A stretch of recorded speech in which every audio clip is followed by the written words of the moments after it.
Direct current welding machine है, यहां पर लीनियर पावर सोर्स, तो यहीं से पता लग गया दोस्तों कौन सा characteristics, constant voltage characteristics.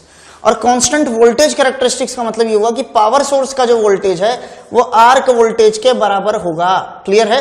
Okay. Open circuit voltage कितना है? 80 वोल्ट। शॉर्ट सर्किट करंट कितना है? 800 एम्पेयर। ठीक है। During welding with the machine the measured arc current कितना आया? 500 ampere. Okay. corresponding to a arc length of 5 mm। और जो मेजर्ड आर्क करंट है 460 एम्पेयर, इसके लिए जो आर्क लेंथ आया वो कितना आया? 7 mm। Linear voltage length characteristic welding arc का क्या होगा? तो देखो पिछले क्वेश्चन में आपको लीनियर कैरेक्टरिस्टिक दिया था वोल्टेज का, इस बार आपसे पूछा है कि क्या होगा। ओके, तो चलिए सॉल्यूशन के लिए सारी इंफॉर्मेशन एक बार लिख ली जाए अच्छे से। गिवन इंफॉर्मेशन, तो गिवन इंफॉर्मेशन क्या क्या है हमारे पास, आइए देखते हैं, नोटिस करते हैं। तो लीनियर पावर सोर्स है, इसका मतलब क्या हुआ? Linear power source, linear power source, इसका मतलब यह हुआ कि ये क्या है? Constant current characteristics, constant current characteristics. अच्छा, यदि ये कांस्टेंट करंट कैरेक्टरिस्टिक्स है, इसका मतलब ये हुआ यहां से कि जो हमारा पावर सोर्स का वोल्टेज है वो आर्क वोल्टेज के क्या होगा? बराबर होगा। बहुत अच्छे। अब आइए आगे बढ़ जाते हैं। ये एक गिवन इंफॉर्मेशन है। दूसरी गिवन इंफॉर्मेशन क्या है कि ओपन सर्किट वोल्टेज कितना है? 80 वोल्ट है। कितना है? 80 वोल्ट। और जो शॉर्ट सर्किट करंट है वो कितना है मेरे दोस्त? शॉर्ट सर्किट करंट वो है हमारा 800 एम्पेयर। शॉर्ट सर्किट करंट कितना है? 800 एम्पेयर। ओके, अब हमें क्या बोला, ध्यान सुनिए कि जब I की वैल्यू I1, इसकी वैल्यू कितनी है? जब I1 है 500 एम्पेयर, तो इस समय पर जो L1 है वो कितना है? आर्क लेंथ कितना है दोस्तों? आर्क लेंथ है हमारा 5 mm। और जब हमारे पास I2 करंट की वैल्यू कितनी है? करंट की वैल्यू 460 एम्पेयर, तो उस समय पर दोस्तों जो हमारे पास आर्क लेंथ है वो कितना है? वो है 7 mm। कितना है? 7 mm। ओके, तो अब हमें निकालना है क्या? रिलेशनशिप। ठीक है, अब हमें क्या निकालना है? रिलेशनशिप निकालना है। किसके बीच में? वोल्टेज और लेंथ के बीच में। ठीक है, तो आइए स्टार्ट करते हैं।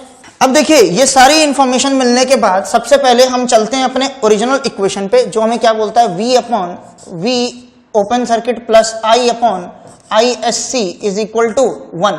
ये हम इक्वेशन ऑलरेडी देख चुके हैं। अब इस इक्वेशन को जस्ट हमें सॉल्व करना है। आइए, तो V हमें नहीं पता है। ठीक है, तो V को हम ऐसे लिख देते हैं V। अच्छा, V नॉट की वैल्यू कितनी है मेरे दोस्त? V नॉट की वैल्यू देखिए 80 प्लस I की वैल्यू कितनी है? यहां से I की वैल्यू देखो, I की वैल्यू एक टाइम पर कितनी है? 500 है। एक टाइम पे कितनी है? 500 है। उसके हिसाब से L की वैल्यू ये है हमारे पास। ठीक है, और एक टाइम 460 है, उसके हिसाब से ये है। तो यहां से हम I की वैल्यू 500 ले लेते हैं। जब मैं 500 लेता हूं तो ISC क्या होगा? यहां पर ISC तो दोनों केस में सेम होगा, चाहे 500 लो चाहे 460, ये बराबर है 1। यहां से जरा V की वैल्यू निकाल लो। V की वैल्यू क्या निकलेगी? V1, इसे बोल दो V1।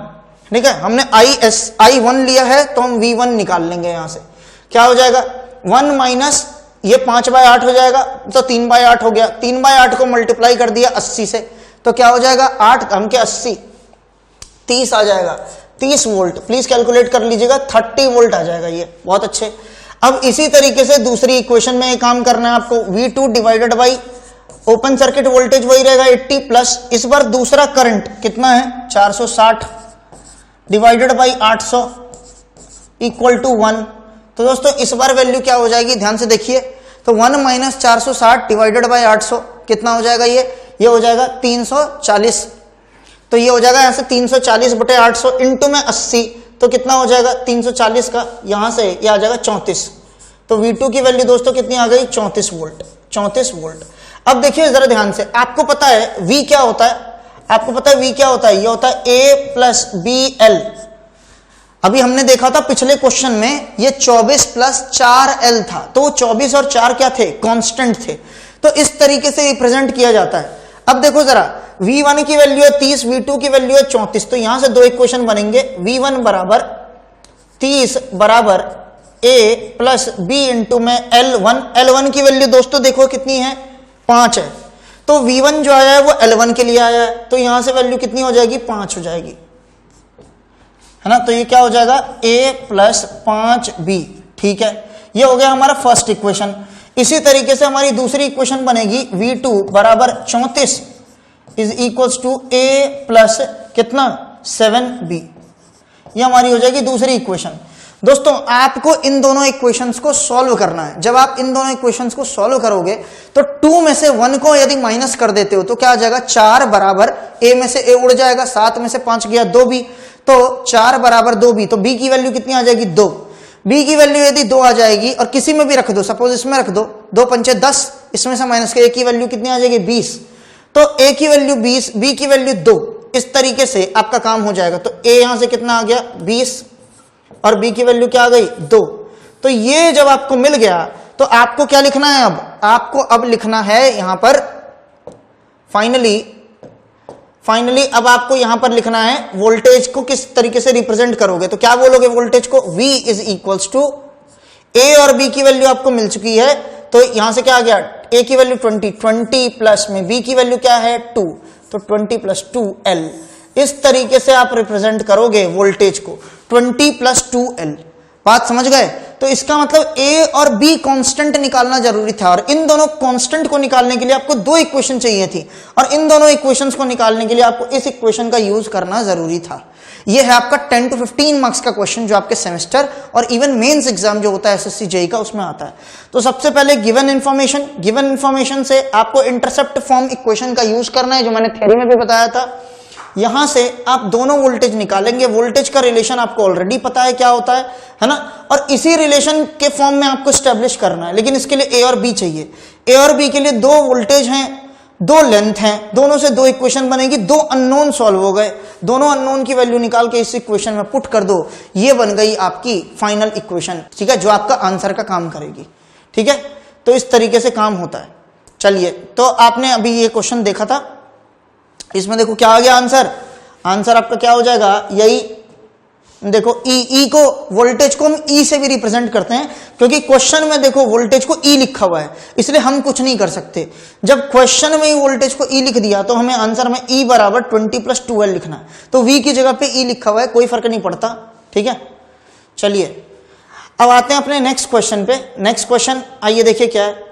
In a DC arc welding operation the voltage arc length characteristic कितना गिवन है, वोल्टेज ऑफ आर्क कितना 20 plus 5L। Okay, arc length L है, जो कहां से कहां तक वेरी करता है, 5 से 7 mm तक वेरी करता है।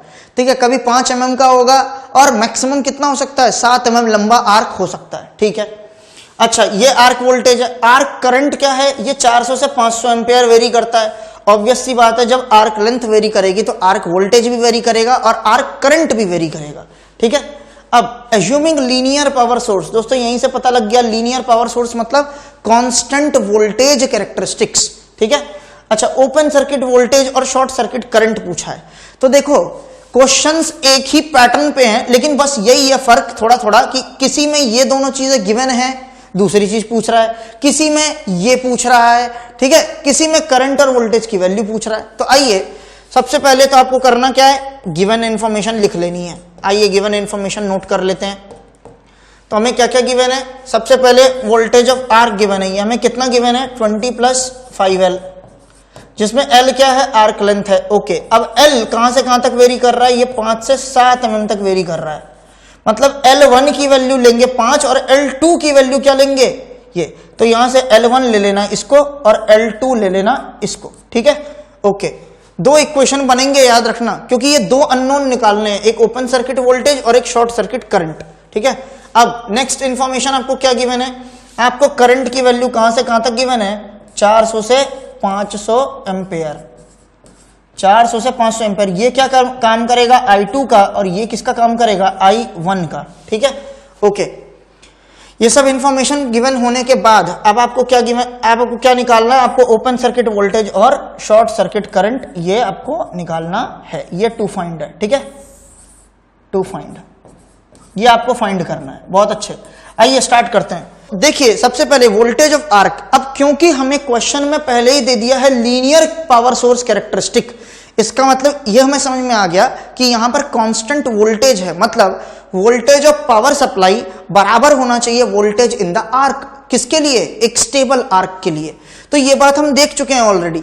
यहां से फिर हम क्या लिख देंगे, आसानी से ये बात जब हम समझ गए तो हम लिख सकते हैं कि यहां से वोल्टेज इन द आर्क के बराबर है, तो इसका मतलब ये हुआ यहां से V1 की वैल्यू हमें पता चल जाएगी। L1 की वैल्यू इसमें डाल दो, तो L1 की वैल्यू जब आप डालोगे तो क्या आएगा 20 + 5 इंटू में 5 कितना आ गया 25 + 20 45 वोल्ट। ठीक है, V2 की वैल्यू यहां से पता लग जाएगी कितना 20 + 5 इंटू 7 35 जमा 20 55, यहां से आ गया 55 वोल्ट। तो दोस्तों ये हो गया 45 वोल्ट, ये हो गया 55 वोल्ट। ठीक है, बहुत अच्छे। अब यहां से आपको पता है आपको क्या यूज करना है, यही इक्वेशन फिर से V1/V0 + I1/ISC = 1। इसी तरीके से आपको दूसरी इक्वेशन भी यूज करनी है, V2/V0 + I2/ISC है ना = 1। दोनों 1 के ही बराबर हैं, दोनों को आपस में बराबर कर दो। V0 हमें नहीं पता, ISC हमें नहीं पता है, दोनों को आपस में बराबर कर दो, यहां से आपकी इक्वेशन बन जाएगी। तो देखो इक्वेशन क्या बनेगी, V1 की वैल्यू कितनी है दोस्तों 45। अब देखो मैंने आपको वेल्डिंग में एक कॉन्सेप्ट बताया है, जब वोल्टेज ज्यादा होता है तो वहां करंट कम बहता है। वोल्टेज ज्यादा का मतलब एनर्जी ज्यादा चाहिए। एनर्जी कब ज्यादा चाहिए, जब दूरियां ज्यादा हों, और जब दूरियां ज्यादा होती हैं तो करंट ज्यादा नहीं बहता, करंट कम होता है। ज्यादा दूरी होने से करंट ज्यादा नहीं बहता। इसका मतलब जहां वोल्टेज ज्यादा कम लोगे वहां करंट की वैल्यू क्या होगी, ज्यादा वाली होगी। तो इसका मतलब जहां पर यहां 45 होगा, यहां पर क्या होगा 500 हो जाएगा। तो देखो 45/V0 + 500/ISC = किसके बराबर होगा, ये इसके बराबर। क्या है ये 55/V0 है ना, प्लस ये क्या हो जाएगा 400/ISC। यहां से दोस्तों क्या देखने को मिलता है, यहां से आपको एक चीज समझ में आने लगेगी। क्या, यहां से आप देखते हैं कि 55 में से 45 माइनस कर दीजिए 10/V0, तो 10/V0 किसके बराबर आ गया, ये आ गया 500 - 400 100/ISC। तो यहां से दोस्तों एक चीज समझ में आ गई होगी आपको, ISC की वैल्यू क्या हो गई, ISC उधर गया, ये इधर गया, तो ये 10 टाइम्स V0 हो गया। क्या हो गया 10 टाइम्स V0। अब इसको किसी भी इक्वेशन में सब्स्टिट्यूट कर दो, सब्स्टिट्यूट इन V1 इक्वेशन, V1 वाले इक्वेशन में सब्स्टिट्यूट कर दो। ठीक है, तो V1 वाले इक्वेशन में जब मैं इसे सब्स्टिट्यूट करता हूं, ISC की वैल्यू 10V0 यहां से, तो ये 50/V0 हो जाएगा, ये 45/V0 है, इसकी वैल्यू किसके बराबर है 1 के। तो यहां से क्या हो गया दोस्तों, ये देखिए 45/V0 + 500/10V0, तो यहां से क्या आ गया = 1। यहां से क्या आ गया 95/V0 = 1। यहां से दोस्तों V0 की वैल्यू क्या आ गई 95 वोल्ट। कितनी वैल्यू आ गई 95 वोल्ट। इसको जब आप सब्स्टिट्यूट करेंगे किसमें, इस वाले इक्वेशन में, वापस इस V0 को 95 वोल्ट को जब आप इसमें रखेंगे तो दोस्तों आपको ISC की वैल्यू कितनी मिल जाएगी, यहां सब्स्टिट्यूट करिए, यहां से आपको वैल्यू मिल जाएगी ISC की कितनी 950 एम्पेयर। तो आपको दोनों वैल्यूज मिल गई, ओपन सर्किट वोल्टेज और शॉर्ट सर्किट करंट, दोनों की वैल्यू आपको प्राप्त हो गई यहां से 95 और 950। क्लियर। तो इस तरीके से हमें ये पूरा क्वेश्चन सॉल्व करना था। आइए चलते हैं अपने नेक्स्ट क्वेश्चन की ओर। आइए नेक्स्ट क्वेश्चन क्या है हमारा, TIG वेल्डिंग से रिलेटेड है। In a TIG welding process the arc current and arc voltage, तो आर्क करंट गिवन है, आर्क वोल्टेज गिवन है, व्हेन द वेल्डिंग स्पीड इतना है। ओके, दूसरा प्रोसेस है सेम TIG वेल्डिंग है, इसमें वेल्डिंग स्पीड कम कर दी गई है, उसमें 150 थी, इसमें कम कर दी। Same arc voltage and heat input, मतलब हीट इनपुट भी सेम है और आर्क वोल्टेज भी सेम है। ठीक है, ताकि वेल्ड क्वालिटी सेम रहे।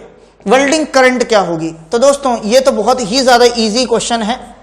ठीक है, अब देखिए इसमें क्या बोला है कि हीट इनपुट सेम है, तो क्वेश्चन में गिवन क्या है, आइए गिवन देख लेते हैं। तो गिवन में है same heat input, same heat input, इसका मतलब दोनों केसेस में हीट इनपुट की वैल्यू क्या है दोस्तों, सेम है। अच्छा, कहीं कहीं भी कोई एरिया का जिक्र है क्या, कहीं पर भी कोई एरिया का जिक्र है नहीं है। इसका मतलब यह हुआ same heat input per unit length. ठीक है, per unit length, per unit length. यदि यहां पर एरिया होता तो मैं पर यूनिट वॉल्यूम लिख देता, सेम होगा, लेकिन क्योंकि एरिया गिवन ही नहीं है तो पर यूनिट लेंथ की बात हो रही है। मैंने थोड़ी देर पहले भी एक क्वेश्चन में आपको ये बात बताई थी। ठीक है, same heat input per unit length, यहां से क्या मतलब हुआ कि हीट इनपुट पावर सप्लाई से फर्स्ट केस में ये बराबर होगा हीट इनपुट पावर सप्लाई से सेकंड केस में। तो यहां से दोस्तों ये क्या आ जाएगा, देखो जरा, heat input per unit length क्या होता है, वी आई अपॉन में जो स्पीड है फर्स्ट केस में, ये बराबर होगा वी आई अपॉन में जो स्पीड है सेकंड केस में। क्लियर। अब दोस्तों बहुत इजी है, यहां पर देखो आपको 50 और 60 ये गिवन है, 50 और 60, स्पीड गिवन है 150। यहां पर आपको क्या गिवन है, देखिए 120 और आर्क वोल्टेज सेम है। आर्क वोल्टेज दोनों ही केस में सेम है। जब आर्क वोल्टेज दोनों केस में सेम है तो दोस्तों क्या हो जाएगा, यहां पर वोल्टेज कैंसल आउट हो जाएंगे, वोल्टेज कैंसल आउट हो जाएंगे आपस में। ये आई है कितना है 50, ये 50 है, ये 150 है, 1/3, ये भी 1/3 होना चाहिए। ये हमें करंट पता करना है, ठीक है। और ये कितना है 120 है। यदि ये 120 है तो ये कितना वैल्यू आ जाएगा, इसकी वैल्यू आ जाएगी 40 एम्पेयर। क्लियर है। इस तरीके से काम आपका हो जाएगा, ठीक है। चलिए 40 आंसर आपका आ जाएगा। तो आप बड़ी इजीली इसको सॉल्व कर ले जाएंगे। तो आपको कॉन्सेप्ट क्लियर होना चाहिए, ठीक है। एक एक शब्द ध्यान से पढ़ें। ये जो same arc voltage and heat input था यही छुपा हुआ था सारा आंसर। यदि आपने इस लाइन को गौर से नहीं पढ़ा होता तो आप सॉल्व नहीं कर पाते। क्लियर है। चलिए आगे के कॉन्सेप्ट की ओर हम प्रोसीड करते हैं, अपने नेक्स्ट क्वेश्चन की ओर। अब देखिए नेक्स्ट क्वेश्चन हमारा किस पर है, स्पॉट वेल्डिंग पर है, ठीक है। आइए, स्पॉट वेल्डिंग किसका, दो हमारे पास थिक शीट है और दोनों का कितना है 1 mm, ठीक है। तो 2 1 mm thick sheets of steel, density कितनी गिवन है दोस्तों, डेंसिटी है इस स्टील की प्लेट की या शीट की 8000 kg पर मीटर क्यूब। ओके, और इसको सक्सेसफुली हमें वेल्ड करना है। कितना करंट पास करना है भाई, 0.1 सेकेंड के लिए करंट पास करना है, ठीक है। रिजल्टेंट वेल्ड नगेट जो है वो 5 mm है डायमीटर में और 1.5 mm है थिक।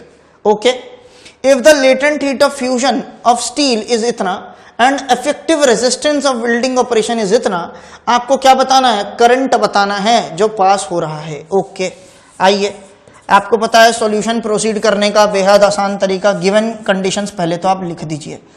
मैंने ये कॉन्सेप्ट आपको थ्योरी में बहुत अच्छे से समझाया है, इसी को हम यहां पर क्या करेंगे, दोबारा से इस कॉन्सेप्ट को समझने की कोशिश करेंगे। ये मेरे पास गिवन है, गिवन क्या क्या इंफॉर्मेशन है पहले वो देख लेते हैं। तो हमारे पास शीट की जो थिकनेस है वो कितनी है 1 mm, दोनों शीट्स कितने की हैं 1 mm की। ओके, ठीक है। डेंसिटी कितना गिवन है दोस्त, डेंसिटी ये गिवन है आपको 8000 kg पर मीटर क्यूब, ठीक है, बहुत अच्छे। अच्छा, आगे क्या गिवन है आपको, टाइम जिस टाइम के लिए इन्होंने किया है, तो टाइम कितना है दोस्तों, टाइम है 0.1 सेकेंड। ओके, अब यहां पर वेल्ड नगेट जो फॉर्म हुआ है, नगेट के बारे में इंफॉर्मेशन है, उसका डायमीटर कितना है 5 mm और नगेट की जो हाइट है, हाइट बोल दो या थिकनेस बोल दो एक ही बात है, 1.5 mm, ठीक है। तो ये इंफॉर्मेशन किसकी है दोस्त, ये इंफॉर्मेशन है नगेट की। किसकी इंफॉर्मेशन है, नगेट की। ओके, अच्छा, इस इंफॉर्मेशन से आप क्या समझते हो, नगेट का वॉल्यूम कैसा होगा, नगेट का शेप कैसा होगा, सिलिंड्रिकल, क्योंकि नगेट का डायमीटर और हाइट सेम नहीं है तो स्फेरिकल नगेट तो हो ही नहीं सकता ना, ये सिलिंड्रिकल नगेट है। बहुत अच्छे। If the latent heat of fusion of steel is इतना, ठीक है। तो अब लेटेंट हीट आपको गिवन है दोस्तों, यहां से देखो लेटेंट हीट की वैल्यू कितनी है 1400 किलोजूल पर केजी, किलोजूल प्रति केजी। Okay, fine. इसके बाद इफेक्टिव रेजिस्टेंस, आपको रेजिस्टेंस की वैल्यू गिवन है, कितनी है, रेजिस्टेंस की वैल्यू है 200 ओम। ओके, आपको फाइंड क्या करना है दोस्तों, आपको फाइंड करना है करंट। तो टू फाइंड, क्या फाइंड करना है आपको, you have to find the value of current. Okay, इसमें करंट कितना है इस पूरे प्रोसेस में। आइए शुरू करते हैं गेम। अब देखिए हमारे पास क्या है, इस तरीके से हमारे पास 2 शीट्स होंगी और दोनों शीट के बीच में एक नगेट की फॉर्मेशन हो गई है। दोनों शीट कितने की हैं 1 mm, ये भी कितने की है 1 mm, और यहां पर 1.5 mm मोटा एक ऐसे नगेट बन गया है। ये इस तरीके से ये नगेट बन गया, ये नगेट है मेरे दोस्त, इसको क्या बोल रहे हैं हम, नगेट बोल रहे हैं। ऐसा क्यों बनाया, देखो ये एक और एक मिला के कितना होगा 2 mm, लेकिन इस नगेट की मोटाई सिर्फ कितनी है 1.5 mm, इसका मतलब नगेट ऐसे बना हुआ है। और नगेट का जो डायमीटर है, जो गोल ये नगेट ऐसे बना हुआ है, इसका डायमीटर कितना है 5 mm। तो ये नगेट का क्या हो गया, यहां से यहां तक डायमीटर 5 mm, ये डायमीटर है नगेट का, ठीक है, और ये नगेट का क्या हो गया यहां से यहां तक, ये नगेट का क्या है, हाइट है, ये हाइट है नगेट का, हाइट है, ठीक है, ये हाइट है नगेट का। तो ये आपका क्या हो गया, नगेट हो गया। बहुत अच्छे। अब देखो जरा ध्यान से, यहां पर क्या बोला है, इस क्वेश्चन में कहीं भी यह जिक्र नहीं किया गया है कि आपकी हीट वेस्ट हो गई है। क्या कहीं बोला है इस क्वेश्चन में? नहीं बोला। इसका मतलब यह होगा कि मैं पावर सप्लाई से जितनी भी हीट आपको सप्लाई करूंगा वो सारी की सारी हीट नगेट बनाने में काम आ जाएगी। इसका मतलब यह हुआ दोस्तों यहां पर कि हीट सप्लाइड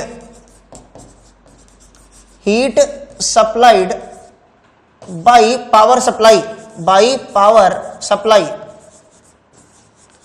पावर सप्लाई से जो हीट सप्लाई हुई है ये किसके बराबर होगी, heat required for nugget formation, इसका मतलब नगेट बनाने के लिए जितनी हीट चाहिए ना मेरे दोस्त, वो सारी की सारी heat they the power supply ने। कोई भी हीट वेस्ट नहीं हुई है, किसी भी हीट का लॉस नहीं हुआ है, ठीक है। अब यहां से ये बात जब हमने देख ली तो अब हम इजीली इसको सॉल्व करने की ओर प्रोसीड कर सकते हैं। पावर सप्लाई कितनी हीट देता है मेरे दोस्त, ये देता है I²RT। यहां टी क्या है, टाइम है, ठीक है। आपने बचपन में पढ़ा होगा, ये जूल्स लॉ ऑफ हीटिंग से आता है। इतनी हीट हमने पावर सप्लाई से दी है। I करंट है, R क्या है, रेजिस्टेंस, किसका रेजिस्टेंस होगा, उस बॉडी का, स्टील के प्लेट का, ये 200 ओम गिवन है आपको, और ये टी क्या है, टाइम। ये किसके बराबर होगा, ये जो नगेट हीट रिक्वायर्ड है, ओके। अब देखिए जरा क्वेश्चन, यहां पर नगेट बनाने के लिए, नगेट किसका बनेगा यार, स्टील को ही तो वेल्ड करना है, तो नगेट भी किसका है, स्टील का है, तो डेंसिटी किसकी होगी, स्टील की। अब यहां क्वेश्चन है कि नगेट फॉर्मेशन के जो हीट होता है उसकी वैल्यू क्या होती है, M × L। ये L क्या है, ये है लेटेंट हीट, कितना है, 1400 ये आपका किलो जूल पर केजी। इसका मतलब 1 किलो नगेट गलाने के लिए आपको 1400 किलो जूल का गर्मी देना पड़ेगा 1 किलो नगेट को गलाने के लिए। तो दोस्तों यहां पर M मास के नगेट को गलाने के लिए कितना देना पड़ेगा, 1400 प्रति किलो। कितने किलो पता नहीं हमें, M से मल्टीप्लाई कर दो। अच्छा, अब देखो यहां से क्या हो जाएगा, I²RT है, तो I की वैल्यू आपको पता है। देखो मैं यहां सॉल्व नहीं करूंगा, कैलकुलेशन नहीं करनी, कॉन्सेप्ट समझा रहा हूं। M कैसे निकालोगे, L गिवन है, T गिवन है, R गिवन है, I निकालना है, M भी निकालना है, दो चीजें अननोन है। M कैसे निकालोगे, M निकालने के लिए आपको पता है डेंसिटी इंटू वॉल्यूम। डेंसिटी क्या होता है, मास अपॉन वॉल्यूम, तो मास क्या हो जाएगा, density into volume, okay. Density question में गिवन है, वॉल्यूम कैसे निकालोगे, तो भैया अभी बताया ना, नगेट क्या है, सिलिंड्रिकल है, π/4 d²H, किसका, नगेट का। तो दोस्तों इस तरीके से काम आप करोगे। तो डी डायमीटर नगेट का आपको गिवन है, हाइट नगेट का आपको गिवन है, यहां से आप वॉल्यूम निकाल लोगे, वॉल्यूम को डेंसिटी से मल्टीप्लाई करोगे, मास मिल जाएगा नगेट का, यह नगेट का मास मिल जाएगा। नगेट का एक बार मास मिल गया तो उसको उसके लेटेंट हीट से मल्टीप्लाई कर दो, है ना, कहां गया, ये रहा, है ना, 1400 किलो जूल की गर्मी चाहिए 1 किलो नगेट को गलाने के लिए, 1 किलो नगेट बनाने के लिए, ठीक है। तो इस तरीके से यहां से, तो यहां से आपका I का वैल्यू निकल के आ जाएगा, क्लियर है। तो I की वैल्यू यहां से आ जाएगी, और I की वैल्यू यहां पे सॉल्यूशन जो कि मैंने आपका उससे चेक कर लेना, 4061.03 एम्पेयर के करीब आना चाहिए। 4061 भी आता है तो भी सही है, 4061.5 के करीब भी आ जाता है तो भी सही है, लेकिन इसी के आसपास आना चाहिए, ठीक है। तो चलिए अब हम बढ़ते हैं आगे, कॉन्सेप्ट आपको सारे क्लियर होते जा रहे होंगे। अब हम अपने नेक्स्ट क्वेश्चन पे चलते हैं। 2 pipes of inner diameter 100 mm and outer diameter इतना, okay, are joint by flash butt welding, okay. इसका मतलब यह हुआ कि इस तरीके से हमारे पास 2 पाइप्स हैं और दोनों पाइप्स को हमने क्या किया, आपस में जोड़ दिया है, दोनों पाइप्स को हमने आपस में जोड़ दिया है। इस तरीके से हमारे पास दूसरा पाइप है और इनकी एक इनर लाइनिंग है, इस तरीके से, है ना, ये। तो इस तरीके से ये हमारे पास 2 हॉलो पाइप्स हैं और इनको हमने इस तरीके से फेस टू फेस जोड़ दिया है। इस तरीके से हमने इन्हें फेस टू फेस जोड़ दिया है, ठीक है, बहुत अच्छे। यहां से ऐसे वेल्ड कर दिया है, बहुत अच्छे। अब इनका जो आउटर डायमीटर है वो कितना है, आउटर डायमीटर वो है 100 और 110 और इनर डायमीटर है 100। फ्लैश बट से जोड़ दिया, 30 वोल्ट का पावर सप्लाई से वोल्टेज है ओके, इंटरफेस पे 1 mm का मटेरियल गलता है दोनों पाइप से, याद रहे फ्रॉम ईच पाइप लिखा है, 1 mm फ्रॉम ईच पाइप, दोनों पाइप मिलाकर कितना हो गया, 2 mm मोटा यहां पर लेयर बना, मतलब इस तरीके से वेल्डिंग हो गई, ये बन गया पाइप और यहां पर ये 2 mm मोटा यहां पर क्या हुई, वेल्डिंग हुई है 2 mm की, ठीक है। तो 1 mm यहां से और 1 mm यहां से, जब दोनों पाइप को जोड़ा तो यहां 2 mm मोटा इस तरीके से वेल्ड आ गया, ओके। जिसका रेजिस्टेंस क्या है, इसके मटेरियल का रेजिस्टेंस क्या है, 42.4 ओम्स, ओके। अब यूनिट मेल्ट एनर्जी कितना है, मतलब 1 मीटर क्यूब, यदि इस बॉडी का 1 मीटर क्यूब वॉल्यूम गलाना है तो उसके लिए कितनी गर्मी चाहिए, 64.4 मेगा जूल की गर्मी चाहिए, 64.4 मेगा जूल्स। तो पूछ रहा है कि कितना टाइम चाहिए आपको ये वेल्डिंग करने के लिए, मतलब 2 mm मोटा और डायमीटर तो आपको दे दिया है, तो एक बार बताओ कितना वॉल्यूम गला, ये आप निकाल नहीं सकते हो, आराम से निकाल लोगे। तो आइए देखते हैं क्या हो जाएगा यहां से। तो सॉल्यूशन में क्या है, आपको गिवन इंफॉर्मेशन, तो गिवन इंफॉर्मेशन पहले हम नोट डाउन कर लेते हैं। तो आउटर डायमीटर कितना है, 110 mm, इनर डायमीटर कितना है, 100 mm, इनर डायमीटर कितना है, 100 mm, वोल्टेज कितना है, 30 वोल्ट, वोल्टेज कितना है, 30 वोल्ट, ठीक है। उसके बाद 1 mm मटेरियल दोनों से गला है, तो देखो वॉल्यूम ऑफ मेल्ट, ये क्या है, वॉल्यूम ऑफ मेल्ट, कितना मटेरियल मेल्ट हुआ है उसका वॉल्यूम। तो देखो भाई मोटाई कितनी है मेल्ट की, 2 mm, 1 mm इससे 1 mm इससे, और जो क्रॉस सेक्शनल एरिया है वो हमें पता है क्या है, तो π/4 आउटर का स्क्वायर माइनस इनर का स्क्वायर, ये हो गया क्रॉस सेक्शनल एरिया, इनटू में कितना mm थिकनेस ऑफ मेल्ट की थिकनेस, यह tm मेल्ट की थिकनेस, ठीक है। तो यहां से आप आराम से इसका वॉल्यूम निकाल लोगे, तो कितना वॉल्यूम मेल्ट हुआ ये आपको पता चल गया, बहुत अच्छे। ये वॉल्यूम किस में आ जाएगा आपका, मीटर क्यूब में, ठीक है। यदि ये mm में है तो mm क्यूब में ले आना, ठीक है। थिकनेस भी आपको mm में गिवन है तो mm क्यूब में आ गया, ओके। अब देखो यहां से आपको वोल्टेज, ये बात पता है, तो अब आगे जब हम प्रोसीड करेंगे तो यहां से क्या होगा, ध्यान दो, यहां पर आपको ये गिवन है कि यूनिट एनर्जी जो चाहिए वो कितनी चाहिए भाई, 1 मीटर क्यूब को गलाने के लिए इतना। तो सेम कॉन्सेप्ट हम यूज करने वाले हैं, पिछला वाला जो अभी हमने थोड़ी देर पहले आपको बताया था। क्या था कॉन्सेप्ट, कि जब क्वेश्चन में कुछ भी गिवन ना हो तो याद रखना कि जो हीट बाई पावर सप्लाई से जो हीट मिलती है वही हीट होती है heat required to form nugget form करने के लिए सेम वही हीट चाहिए होती है। कोई भी हीट का लॉस नहीं हो रहा है क्योंकि क्वेश्चन में कहीं भी लॉस की चर्चा नहीं है, क्लियर। तो अब देखिए जो मेल्ट हुआ है, बोले जो नगेट फॉर्म बोल दो या मेल्ट बोल दो, नगेट बोल दो या फिर मेल्ट बोल दो, ठीक है। जितना मटेरियल मेल्ट हुआ है वो पावर सप्लाई से हीट देके ही उसका काम हो गया, मतलब I²RT ये बराबर होना चाहिए किसके, यहां से देखो जरा क्या पूछा है आपसे, unit melt energy, time required, time पूछा है आपसे, टाइम आपको निकालना है। तो यहां से देखो I²RT ये T आपको निकालना है, heat required to form nugget. अब आपको बोला है कि यूनिट मेल्ट एनर्जी मतलब 1 मीटर क्यूब गलाने के लिए, 1 मीटर क्यूब, इसको हटा दो, 1 मीटर क्यूब गलाने के लिए कितना चाहिए एनर्जी, 64.4 मेगा जूल। तो यहां से दोस्तों इसको मैं क्या लिख सकता हूं, S स्पेसिफिक हीट इनटू में, स्पेसिफिक हीट क्या होता है, हीट पर यूनिट वॉल्यूम, इसको वॉल्यूम से मल्टीप्लाई कर दो, वॉल्यूम ऑफ मेल्ट।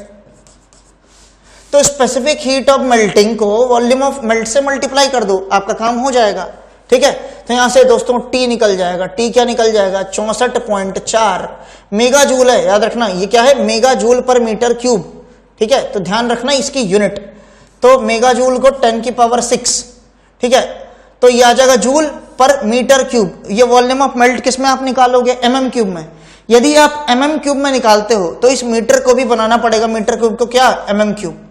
तो ये mm क्यूब बनाने के लिए 1 मीटर में 1000 mm होते हैं, तो 1000 mm है तो मीटर क्यूब है, तो क्यूब को 3 टाइम्स करोगे तो क्या आ जाएगा, यहां से 3 3 9 पावर 9। तो ये हो गया आपका किसमें आ गया, ये आ गया जूल पर mm क्यूब, जूल पर mm क्यूब इनटू में ये जो वॉल्यूम ऑफ मेल्ट है, यहां से जो भी आएगा याद रखना इसकी वैल्यू कितनी है, T Tm की वैल्यू कितनी है 2 है 2 mm, क्योंकि 1 mm इधर से और 1 mm इधर से, तो थिकनेस जो थी मेल्ट की वो कितनी थी 2 mm, और जो एरिया ऑफ क्रॉस सेक्शन था वो कितना था इतना, तो इतना वॉल्यूम मेल्ट हो गया। इसको यहां से मल्टीप्लाई कर दो 20, इसको यहां से मल्टीप्लाई कर दो वॉल्यूम ऑफ मेल्ट। इसकी यूनिट क्या होती है वॉल्यूम ऑफ मेल्ट की, इसकी यूनिट हो गई आपकी mm क्यूब, वॉल्यूम है ना mm क्यूब, तो mm क्यूब से mm क्यूब कट जाएगा, ये आएगा जूल, ये भी होना चाहिए जूल में, I होना चाहिए एम्पेयर में, R होना चाहिए ओम में, सब तो आपको गिवन ही है, T निकल जाएगा किसमें सेकंड में, तो इसको आप डिवाइड कर दो यहां से I इसको I स्क्वायर RT लिखो, यहां से टाइम फाइनली आपका निकल जाएगा। क्लियर, तो कॉन्सेप्ट में ज्यादा दिक्कत नहीं थी, कॉन्सेप्ट बहुत इजी था, पिछले क्वेश्चन की ही तरह था, ठीक है, आप इजीली इसको रियलाइज कर लोगे। तो इस तरीके से ये क्वेश्चन होगा, आंसर क्या आ जाएगा आपका 10 सेकेंड्स। क्लियर, चलिए हम चलते हैं अपने नेक्स्ट क्वेश्चन की ओर। नेक्स्ट क्वेश्चन क्या है हमारा, फॉर स्पॉट वेल्डिंग ऑफ, आइए देखते हैं, for spot welding of 2 steel sheets, ठीक है, ईच, दोनों स्टील शीट्स की थिकनेस कितनी है 3 mm, बहुत अच्छे। वेल्डिंग करंट आपको गिवन है 10,000 एम्पेयर और उसको इतनी देर के लिए अप्लाई करना है। Heat dissipated to the base metal is 1000 joule, 1000 joule का हीट डिसिपेट हुआ है बेस मेटल में। Assuming that heat required for melting 1 mm cube volume of steel is 20 joule and interfacial contact resistance between sheets is इतना, the volume of weld nugget is, weld nugget का volume कितना होगा, ये पूछा है आपसे। ठीक है, आइए तो सॉल्यूशन प्रोसीड करते हैं, same steps again, easy. Given क्या क्या हमें गिवन है, आइए देखते हैं। तो हमें गिवन है थिकनेस कितनी है भाई, थिकनेस है 3 mm, ठीक है, बहुत अच्छे। करंट कितना है दोस्त, करंट याद रखो, मैंने आपको थ्योरी में भी बताया था कि रेजिस्टेंस वेल्डिंग के अंदर करंट की वैल्यू बहुत हाई होती है, तो ये क्या हो जाएगा 10,000 एम्पेयर, 10,000 एम्पेयर। ओके, टाइम कितना होगा मेरे दोस्त, टाइम होगा 0.2 सेकेंड्स, ठीक है। इसके बाद देखो जरा ध्यान से, heat dissipated to the base metal, अच्छा डिसिपेटेड हीट है, अब देखो भाई ये हीट डिसिपेटेड है मतलब ये वेस्ट हो गई है। अभी पिछले 2 क्वेश्चनों से हम क्या देख रहे थे कि जितनी हीट पावर सप्लाई देगा वो सारी की सारी हीट नगेट बनाने में काम आ जाएगी, मतलब वहां पर हीट वेस्ट नहीं हो रहा था। यहां पर 1000 जूल का हीट वेस्ट हो रहा है, तो पहले पता तो करो कितनी हीट दे रहे हो, उसमें से 1000 माइनस कर देना, वो जो हीट है बची हुई वो नगेट को बनाने में काम आएगी। ठीक है, अच्छा, assuming that heat required for melting 1 mm, मतलब यहां पर आपको स्पेसिफिक हीट फॉर मेल्टिंग दे दिया है दोस्त, कितना दे दिया है 20 जूल पर mm क्यूब, मतलब 1 mm क्यूब का यदि मटेरियल गलाना है तो 20 जूल की गर्मी देनी पड़ेगी, तो स्पेसिफिक हीट फॉर मेल्टिंग मिल गया ना आपको। अच्छा, जो रेजिस्टेंस है वो दोस्तों कितना गिवन है आपको 0.0002 ohm, 0.0002 ohm. The volume of weld nugget, अब आपको पूछा है वेल्ड नगेट का वॉल्यूम कितना होना चाहिए, तो आपको फाइंड क्या करना है मेरे दोस्त, to find you have to find the volume of nugget, volume of nugget आपको ये फाइंड करना है। बहुत अच्छे, अब देखो 1 mm क्यूब नगेट को गलाने के लिए कितनी गर्मी चाहिए 20 जूल। यदि आपको ये पता लग जाए कि टोटल कितनी जूल की गर्मी मिल रही है नगेट को गलाने के लिए, तो आपको ये नहीं पता लग जाएगा कितने mm क्यूब का नगेट बना होगा आराम से। तो दाइए दोस्तों, सबसे पहला काम ही यही करना है हमको कि हमें ढूंढना है कि कितना वो हीट नगेट को चाहिए, कितना हीट नगेट को मिल रहा है एक्चुअल में। तो पहले तो ये बताओ कि पावर सप्लाई से कितनी हीट दे रहे हो, उसमें से फिर 1000 माइनस करो क्योंकि ये वेस्ट हो रही है, जो बचेगा वो पहुंचेगा नगेट के पास, जितना नगेट के पास पहुंचेगा उससे आपको पता लग जाएगा कितना वॉल्यूम नगेट का यहां बनने वाला है। चलिए तो आइए देखते हैं। तो देखिए यहां पर हमें वॉल्यूम निकालना है नगेट का। सबसे पहले हमारा काम क्या है, यहां पर देखो हीट सप्लाइड, कौन सप्लाई कर रहा है भाई, heat, power supply, heat supplied by power supply. ये किसके बराबर होगा, ये होगा heat required to form nugget, heat required for nugget form करने के लिए प्लस हीट जो वेस्ट हो गया, हीट डिसिपेटेड। देखो पिछले कुछ क्वेश्चनों में हीट वेस्ट की कोई चर्चा ही नहीं थी, इसलिए मैं इसको 0 मान रहा था और इसलिए ये दोनों बराबर रख रहा था। लेकिन इस क्वेश्चन में हीट डिसिपेशन बोला हुआ है, हीट वेस्ट हो रहा है। तो आइए सबसे पहले हीट सप्लाई जो पावर सप्लाई ने की वो कितनी है, आइए देखते हैं। I square R T, T for time. तो हमें I गिवन है, हमें r गिवन है, हमें t गिवन है। अब देखो ये हो गया 10 की पावर 4 और ये हो गया आपका 2 इंटू 10 की पावर -4। तो यहां से ये क्या हो गया, heat required for nugget formation, तो HN लिख देता हूं इसे, और ये हो गया आपका 1000 जूल।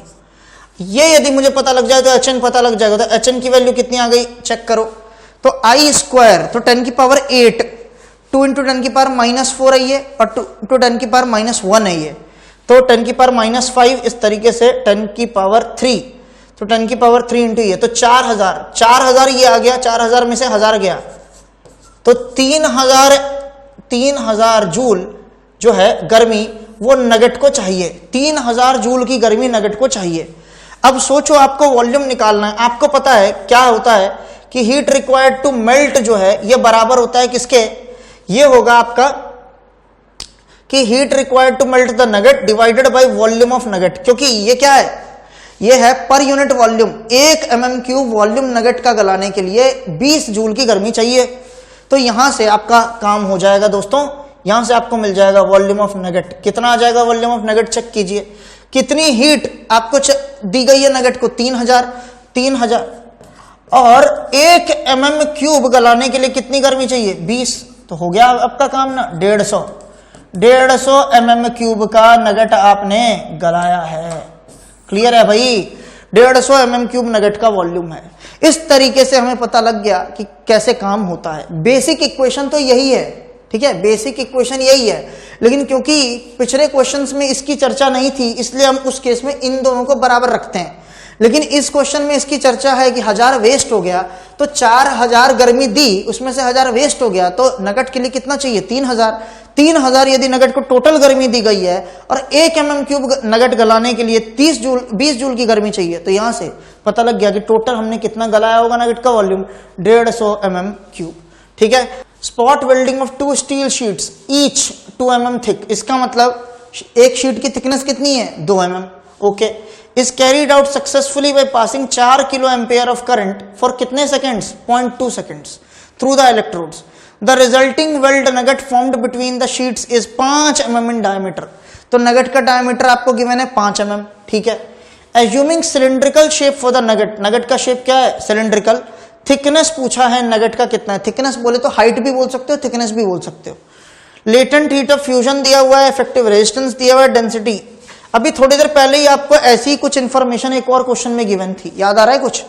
तो सॉल्यूशन, तो आइए इसका सॉल्यूशन करना है हमें। तो देखो कुछ भी नहीं है, सारा केस ऑलमोस्ट सेम है, ठीक है, सब कुछ ऑलमोस्ट सेम है। तो आपको टाइम गिवन है, सब कुछ गिवन है, तो आपको क्या बोल रहा है, थिकनेस निकालनी है नगेट की।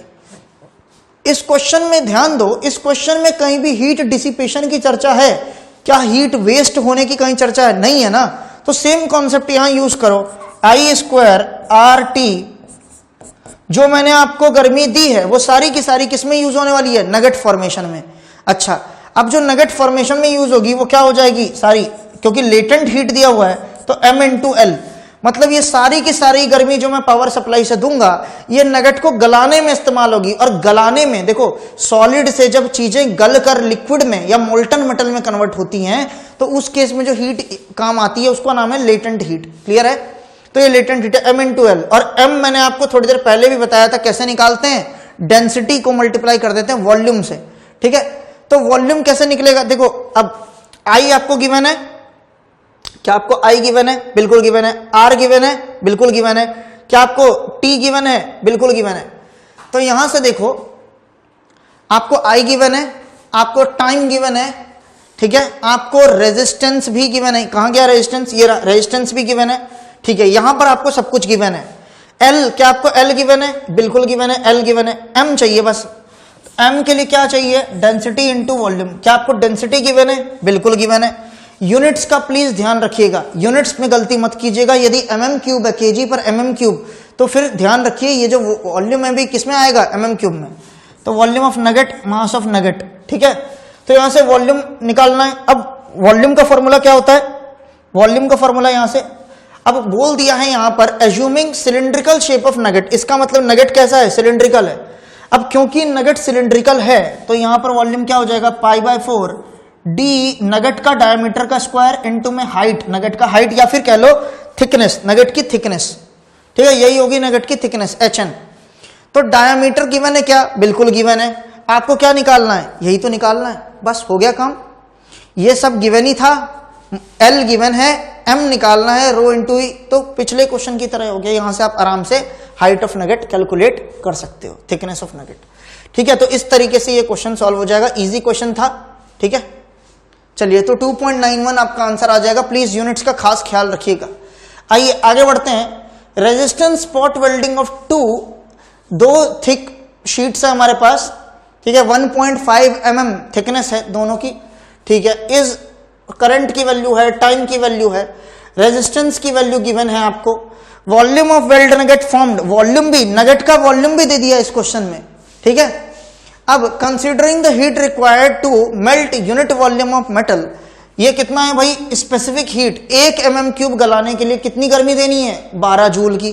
ठीक है, थर्मल एफिशिएंसी पूछा है आपको, प्रोसेस का कितना होगा।